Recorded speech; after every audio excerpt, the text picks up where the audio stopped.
Жан – ол адамның рухани негізі, тіршіліктегі ең жоғары қабілеті. Жан адамның тәннен бөлек тіршілік ететін, оның ниетін, мінез-құлқын және болмысын басқарушы, оның тағдырын анықтайтын күш болып табылады. Жан адамның рухани болмысы және мәңгілік өмір сүруші негіз. Мінезіміз біздің жанымыздың пернесі. Біздің мінезіміз ішкі дүниеміздің айнасы, ол біздің қылығымызға әрекет етеді. Мінезіміз дұрыс болса, біз тағдырымызды дұрыстай аламыз. Жанның тазалығы үшін мінезіміз дұрыс болуы шарт. Бұл біздің сенімізді нығайтып, рухани дүниеге жол салатын көпіріміз. Өйткені тағдыр мен мінездің үйлесімі Құдайдың сыйы мен рахметі арқылы бір-бірімен байланысты. Жан денсаулық пен рухани тазалықпен тығыз байланысты. Егер адамның бойында теріс ақпараттар мен теріс энергиялар көп болса, оны жаны улануы мүмкін. Мысалы, қыз бала кезінен дұрыс тәрбиелемесе, тәнін қорғап, теріс көздерден қорғамаса, оның жаны бұзылады. Ол өз бойында ұнамсыз қасиеттерді жинақтайды. Бұл оның алақанына, жатырға немесе басқа да дене бөліктеріне теріс әсер етеді. Осылайша адамның жаны теріс энергияларды жинақтап отырып, оның өміріне теріс денсаулығына зиян келтіреді. Иман – ол жанның білімі. Біз иман келтірдік деп, өз жанды қуаттарға жалғандық деген сөз. Жанды қуаттарға жалғану үшін біз әуелі өлілерге иман қосу керекпіз. Сосын сол арқылы біз өзімізге берекет аламыз. Біз күнә жасағанда жанымызды қараға береміз, яғни жанымызды сатамыз. Құранда сендердің жандарындағы дүниелік түгейді де Алланың қасындағы қалады. Әрине, сабыр еткендердің сыйлығын істеген істеріне де жақсырақ береміз. Жанат деген өзі жан. Егер де кімнің жаны түгел болса, онда жанаттық хал пайда болып, одан жұпар иіс шығып тұрады. Құранда ер немесе әйелден кім сенген бойда түзу іс істесе, әлбетте оны жақсы тіршілікте жасатамыз, әрі оларға істеген істерінен жақсырақ сыйлық береміз. Біздердегі жақсылықта, дүниедегі сыйлықта жанымызға жазылады. Сол жан арқылы Алла Тағаланың сыйын біз жұмсаймыз. Жан дегеніміз ол ақ түсті жарық күміс ақшамыз біздің. Құранда ей мүміндер, ғалымдар мен машайықтардың көбі адамдардың малдарын бұзықтық арқылы жейді. Сондай-ақ Алланың жолынан тосады. Сондай алтын, күмісті жиып, оны Алла жолында жұмсамағандарды күзетуші азаппен сүйіншіле деген. Біз жинаған жанымызды осы өмірімізде жұмсауымыз керекпіз. Жанды тасымалдаушы біз Құранды оқыған кезде ол аруақ қызыл қуатқа айналады. Сол қызыл қуат арқылы біз өзіміздегі жанымызды өлілерге бағыштаймыз. Осы Құранды бағыштаған кезде әулиелердің басына барып, біз әуелі Құранмен Аллаға мадақ айтамыз, яғни Алланың нұрына жалғанамыз. Сөйтіп барып әулиелеріміздің құрметіне біздің ата-бабаларымыздың атын айтып, солардың жандарын жанатта ете көр деп сұраймыз. Сөйтіп біз өз жанымыздан оларға қуат береміз. Кімде кімнің жаны болмаса, ол 100 рет зираттағанмен, күні-түні намаз оқығанмен, Құран бағыштағанмен де қуат қоса алмаймыз. Сондықтан жанды өндіру үшін біз әуелі күнәларымыздан арылуымыз қажетпіз. Яғни тазарудан өтуіміз керекпіз. Жан түгешігерлік азап дейді. Ол дегеніміз бізге беріліп жатқан азаптар, індеттер. Біздің жанымыздың әбден жүйкеленіп қарайып кеткеннен біздің жанымызға беріп жатқан сынақтар.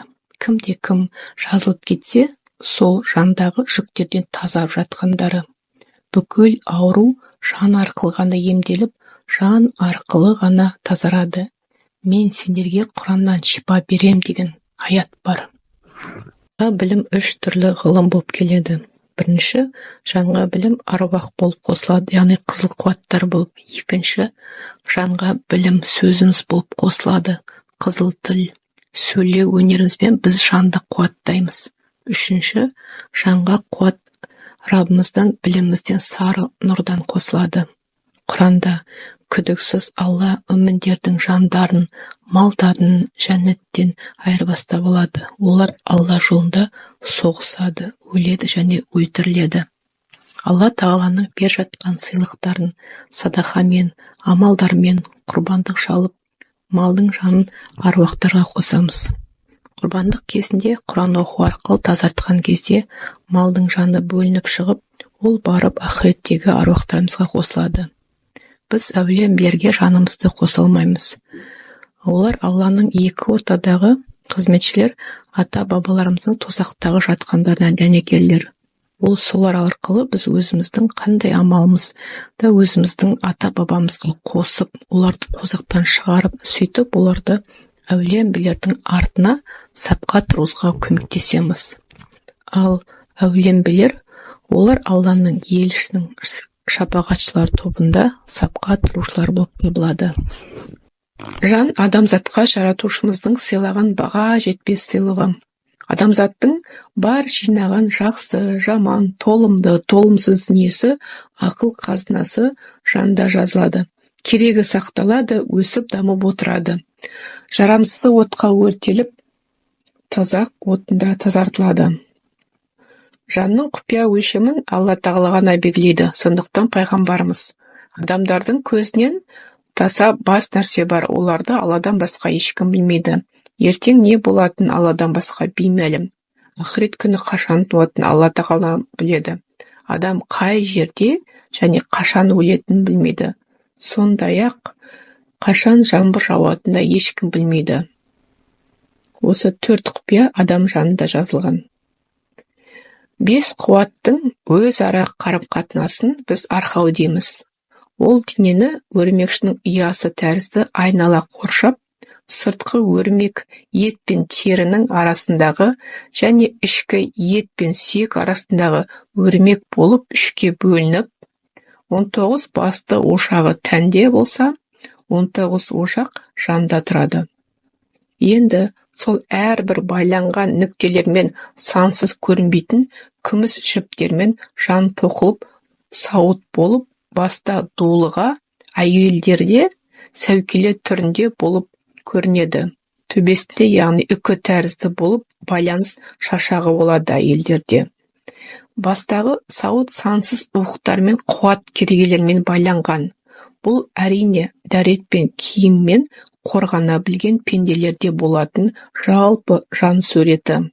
Ал жалаң бас, дәретсіз әйелдерде сағым сияқты жоғарғы көтерілген сүйір әртүрлі сүңгілер болып, ұйқыдан жаңа тұрған алба-жұлба шаш кейпін береді. Жанның тозуына қарай биіктеп көлемі ұлғая түседі. Маскүнем, тағы басқа дәретсіз еркектерде де осыған ұқсас суретке енеді. Жан көруге жазбаған. Оған тек тылсым арқылы, аян арқылы біздің ғұламалар дәлдеп кеткен.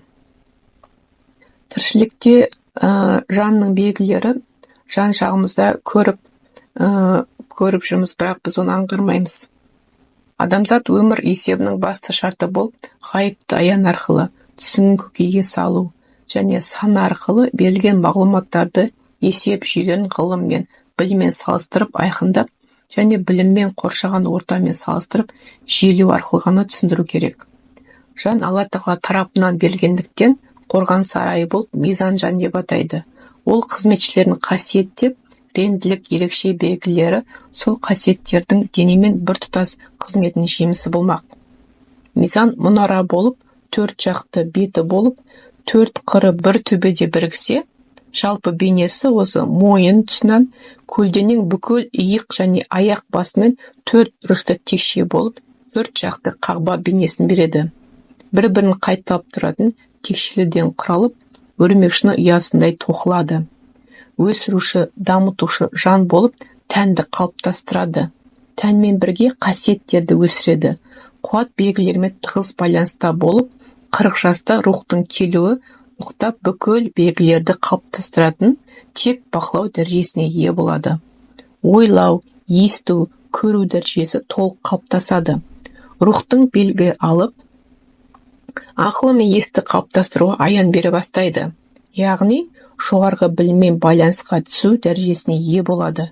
Екінші болашақ жан қызметшілердің дамуы басталады. Барлық жаратылған жандық сыртқы жан өрісімен маңдай арқылы мишық жүйесімен байланыста тұрады. Аруақтық жан өзіне ұқсасын іздейді. Ата жолында ғана осы зираттау, Алла достарын ұлықтау арқылы ғана әулие-билердің, пайғамбарлардың жандарына жалғанғанда қандай да бір тағдырымыздағы қиындықтарды жеңіп шығуға болады. Және адам баласы өз тағдырына қожа бола алады. Жан ғылымын меңгеру Тәурат, Інжіл және пайғамбар жазбаларының тылсымдық, кісілік бейнеленген ақпаратты кітаптарына жалғанумен байланысты болмақ. Қазақта алтау араз болса, ауыздағы кетеді дейді. Яғни осы 6 түрлі қылық, нәсілдік белгіні жанды өсіру тәрбиесін меңгеру керекпіз.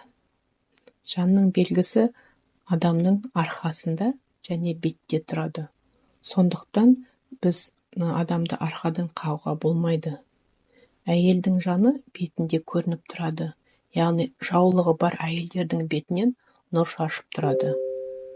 Ал жанын жоғалтқандардың осы бас киімге деген бойында қарсылығы болады. Жанның түйіні тек әйелдерде болады. Әйелдің жаны азса, бүкіл қоғам азады. Сондықтан қазір біз қазақ әйелдерінің санасын оятуымыз керекпіз. Өйткені өз жанымызды өсіріп, оны таратпасақ, Құрандағы аяттың үкімі түсері қақ.